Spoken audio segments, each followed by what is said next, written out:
First on reporter. Sabarimala സ്വർണ്ണക്കൊള്ള കേസിൽ തന്ത്രിമാരുടെ മൊഴി പുറത്ത്. പാളികൾ അറ്റകുറ്റപ്പണി നടത്താൻ അനുമതി നൽകിയെന്നും പുറത്തേക്ക് കൊണ്ടുപോകാൻ അനുമതി നൽകിയിട്ടില്ലെന്നും കണ്ഠര് രാജീവരുടെ മൊഴി. പോറ്റിയെ അറിയുമായിരുന്നുവെന്ന് കണ്ഠര് രാജീവരും കണ്ഠര് മോഹനരും സമ്മതിച്ചിരിക്കുന്നു. വാജിവാഹനത്തെക്കുറിച്ചും ചോദിച്ചറിഞ്ഞു SIT. വാജിവാഹനം സുരക്ഷിതമാണെന്നും അത് തിരിച്ചു നൽകാൻ തയ്യാറാണെന്നും തന്ത്രി കണ്ഠര് രാജീവര്. ബംഗളൂരുവിൽ വെച്ച് പോറ്റിയും രാജീവരും കണ്ടിരുന്നതായും SIT. കൂടുതൽ അന്വേഷണത്തിന് ശേഷം തന്ത്രിമാരെ വീണ്ടും വിളിപ്പിക്കും. ഹരി, വളരെ നിർണായകമായ വിവരങ്ങളാണ് പുറത്തുവരുന്നത്. ഇതുവരെ അന്വേഷണം ദേവസ്വം ബോർഡിലും ദേവസ്വം ബോർഡ് ഉദ്യോഗസ്ഥരിലും ഒക്കെ ആയിരുന്നുവെങ്കിൽ ഇപ്പോൾ തന്ത്രിമാരുടെ മൊഴികളും SIT പരിശോധിക്കുകയാണോ ഹരി?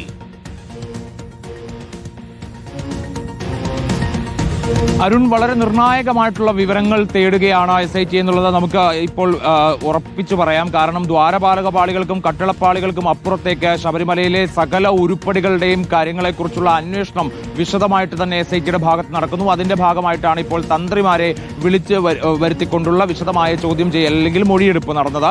അത് ഇനിയിപ്പോൾ രണ്ടാം ഘട്ടത്തിലും ആ ഒരു മൊഴിയെടുപ്പ് അല്ലെങ്കിൽ ഒരു ചോദ്യം ചെയ്യൽ ഉണ്ടാകുമെന്നും SIT പറയുന്നു. ഏറ്റവും നിർണായക വിവരം എന്ന് പറയുന്നത് തന്ത്രിമാർ പറഞ്ഞത് പ്രകാരം, പ്രത്യേകിച്ച് രാജീവ് കണ്ഠര് പറഞ്ഞത് പ്രകാരം ബംഗളൂരുവിൽ വെച്ചാണ് പോറ്റിയുമായി കൂടുതൽ ബന്ധത്തിലാവുന്നത്. അതായത് ബംഗളൂരുവിലായിരുന്നു ആ സമയത്ത് പോറ്റി ഉണ്ടായിരുന്നത്. അവിടെയുള്ള അയ്യപ്പ ക്ഷേത്രത്തിലായിരുന്നു പോറ്റി ഉണ്ടായിരുന്നത്.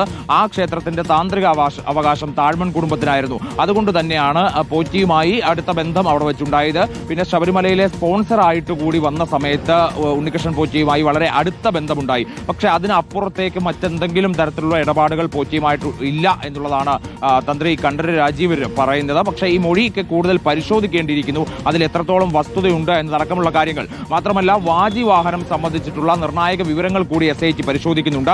അതിന്റെ ഭാഗമായിട്ടാണ് 2017 ഈ കൊടിമരം മാറ്റി സ്ഥാപിച്ചപ്പോൾ അല്ലെങ്കിൽ പുനഃസ്ഥാപിച്ചപ്പോൾ തന്ത്രി കുടുംബത്തിന് കൊടുത്ത അല്ലെങ്കിൽ തന്ത്രി രാജീവര് കൊണ്ടുപോയിട്ടുള്ള വാജിവാഹനത്തെക്കുറിച്ചുള്ള വിവരങ്ങൾ കൂടി SIT പരിശോധിക്കുന്നു. ഈ വാജിവാഹനത്തെക്കുറിച്ച് അന്വേഷിക്കുന്നതുമായി ബന്ധപ്പെട്ട് നേരത്തെ ഒരു വിവരങ്ങളും ഹൈക്കോടതിയിൽ അടക്കം സമർപ്പിച്ച റിപ്പോർട്ടിൽ ഒന്നും തന്നെ ഉണ്ടായിരുന്നില്ല.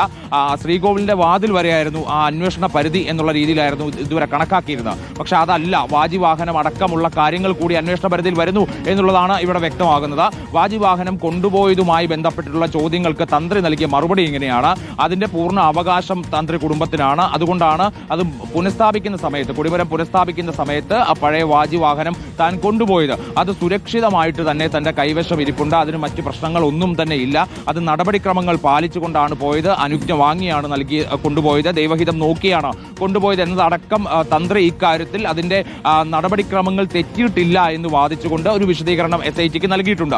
അത് തിരിച്ചു നൽകാൻ തയ്യാറാണ്. അതിന് നോട്ടീസ് എക്സിക്യൂട്ടീവ് ഓഫീസർക്ക് അല്ലെങ്കിൽ ഇതുമായി ബന്ധപ്പെട്ട ഒരു കത്ത് എക്സിക്യൂട്ടീവ് ഓഫീസർക്ക് നൽകിയതും താനാണ്. അതുകൊണ്ട് തന്നെ തിരിച്ചെടുക്കുന്ന നടപടിക്രമങ്ങൾ പൂർത്തിയാകാൻ ഇരിക്കുന്നതേ ഉള്ളൂ.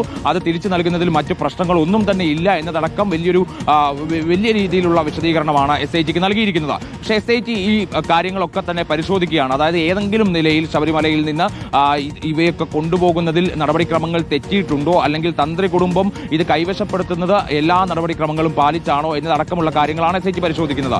മാത്രമല്ല, മുൻപ് ദ്വാരപാലക പാളികൾ കൈമാറുന്ന സമയത്ത് തന്ത്രി എങ്ങനെയാണ് ആ കാര്യത്തിൽ അനുമതി നൽകിയത് എന്നൊക്കെ ചോദിക്കുമ്പോൾ തന്ത്രി അതിനകത്ത് പറയുന്നത് ഉദ്യോഗസ്ഥർ തന്റെ അടുത്ത് ഈ പാളികൾ അറ്റകുറ്റപ്പണിക്ക് കൊണ്ടുപോകുന്നതുമായി ബന്ധപ്പെട്ട കാര്യങ്ങൾ പറയുന്നു. പക്ഷെ അത് സന്നിധാനത്ത് വെച്ചുള്ള അറ്റകുറ്റപ്പണി എന്നുള്ള നിലയിലാണ് താൻ അനുമതി നൽകിയത്. പുറത്തേക്ക് കൊണ്ടുപോകാൻ, അതായത് ചെന്നൈയിലെ സ്മാർട്ട് ക്രിയേഷൻസിൽ കൊണ്ടുപോകാനുള്ള അനുമതിയൊന്നും താൻ നൽകിയിട്ടില്ല എന്നുള്ളതാണ് പറയുന്നത്. എന്തായാലും മൊഴി വിശദമായി പരിശോധിച്ചു വരികയാണ്. അതിലെന്തെങ്കിലും പൊരുത്തക്കേടുകൾ ഉണ്ടെങ്കിൽ ഉറപ്പായും വീണ്ടും തന്ത്രിമാർക്ക് SITയുടെ മുൻപിൽ വരേണ്ടി വരും. അരുൺ, ഹരി, ഇതിലൊരു പ്രധാന വിഷയം, ഉണ്ണികൃഷ്ണൻ പോറ്റിയുമായി ഈ തന്ത്രിമാർക്ക് എന്തെങ്കിലും ഇടപാടുകൾ ഉണ്ടായിരുന്നോ?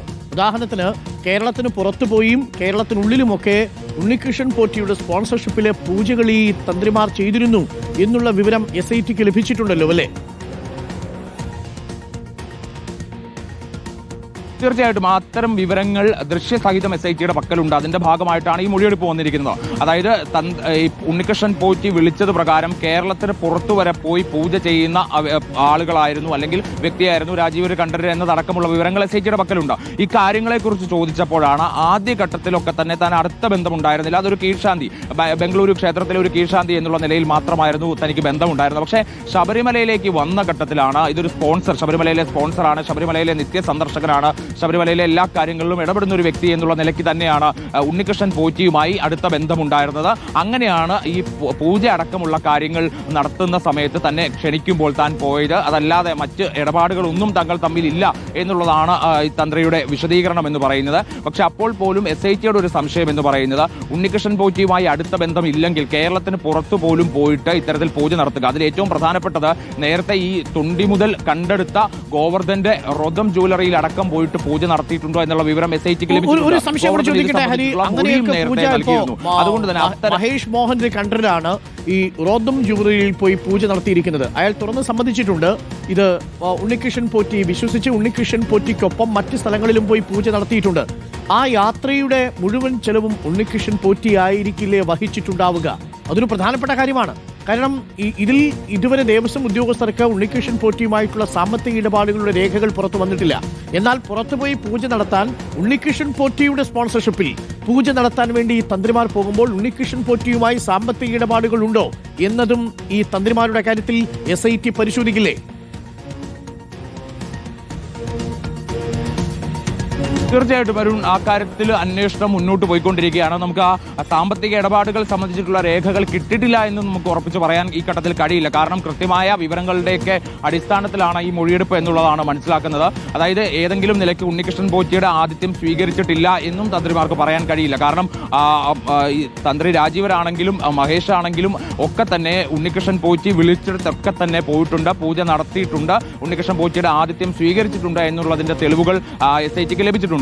ഇത് മറ്റെന്തെങ്കിലും ഇടപാടുകൾ കൂടി ഇതിന്റെ ഭാഗമായിട്ടുണ്ടോ? അതായത് ഉണ്ണികൃഷ്ണൻ പോറ്റി വിളിക്കുന്നിടത്തൊക്കെ പോവുക, അല്ലെങ്കിൽ ഉണ്ണികൃഷ്ണൻ പോറ്റിയുടെ ആതിഥ്യം സ്വീകരിക്കുക, ഇതിലൊക്കെ തന്നെ അത്രത്തോളം അടുത്ത ബന്ധവും അല്ലെങ്കിൽ മറ്റെന്തെങ്കിലും തരത്തിലുള്ള ഇടപാടുകളും ഇവർ തമ്മിൽ ഉണ്ടോ എന്നുള്ള ഒരു സംശയത്തിലാണ് SIT വന്ന് എത്തിച്ചേർന്നിരിക്കുന്നത്. അതുകൊണ്ടാണ് ഇന്നലെ ഇപ്പോൾ കഴിഞ്ഞ ദിവസം ഇത്തരത്തിൽ വിശദമായി തന്നെ മൊഴിയെടുപ്പ് നടന്നിട്ടുള്ളത്. പക്ഷേ ഈ സാമ്പത്തിക ഇടപാടുകൾ ഇല്ല എന്നുള്ള കാര്യമാണ് ആവർത്തിച്ച് ഇവർ പറയുന്നത്. അല്ലെങ്കിൽ മറ്റേതെങ്കിലും യാത്ര, അതായത് നേരത്തെ തന്നെ SIT ഇതുമായി ഉണ്ണികൃഷ്ണൻ പോറ്റിയുടെ വിദേശയാത്രകളൊക്കെ സംബന്ധിച്ച് അന്വേഷണം നടത്തുന്നുണ്ട്. പക്ഷേ അത്തരത്തിലുള്ള യാത്രകളിലൊന്നും താൻ ഭാഗവാക്കായിട്ടില്ല, തങ്ങൾ ഭാഗവാക്കായിട്ടില്ല.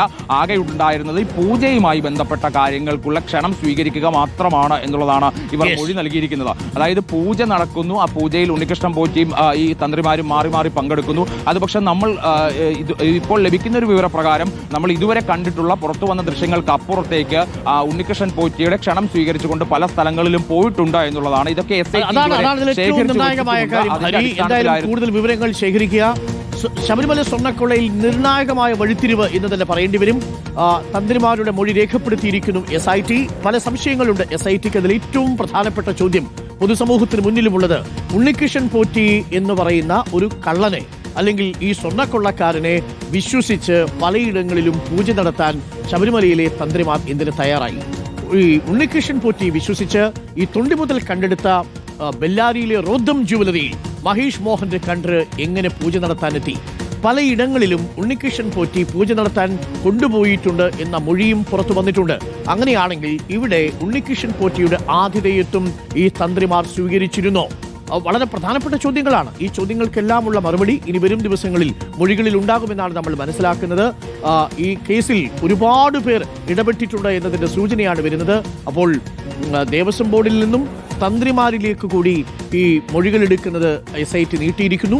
അത് വളരെ പ്രധാനപ്പെട്ടതാണ്. നിർണായകമായ വിവരങ്ങൾ വരുന്ന മണിക്കൂറുകളിൽ വരും എന്ന് തന്നെയാണ് നമ്മൾ പ്രതീക്ഷിക്കുന്നത്. നിർണായകമായ